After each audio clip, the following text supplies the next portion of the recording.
Bonjour, moi c'est Laurent Barnier, formateur numérique au sein de l'association Les Petits Débrouillards. L'idée ici c'est de se réapproprier la fabrication d'un petit robot à moindre coût qui s'appelle le Petit Bot. Ici on présente aussi une innovation qui est plutôt de l'ordre pédagogique, puisque en fait tout ce qu'on présente ici existe déjà depuis des lustres. Mais l'idée derrière c'est d'arriver à ce que tout le monde puisse se l'approprier pour arriver à en faire ce qu'il veut. Donc ça peut être des robots qui ressemblent à des R2D2, comme des robots qui ont des bras pour avancer et taper sur les gens.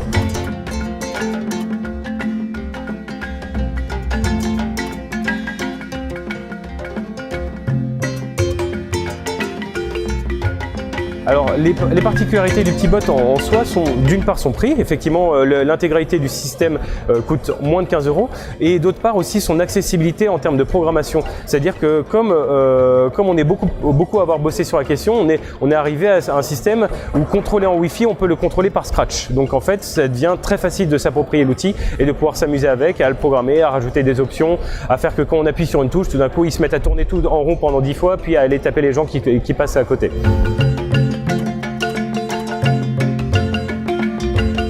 Notre objectif, c'est qu'à terme, on arrive par exemple dans un centre social, qu'on reste pendant 5 séances de 2 heures, où on va arriver avec le kit, on va fabriquer avec les enfants le robot, on va leur apprendre à le programmer, et puis à la fin on s'en va, ils savent le programmer, c'est leur robot à eux, ils restent au centre social, et puis c'est génial.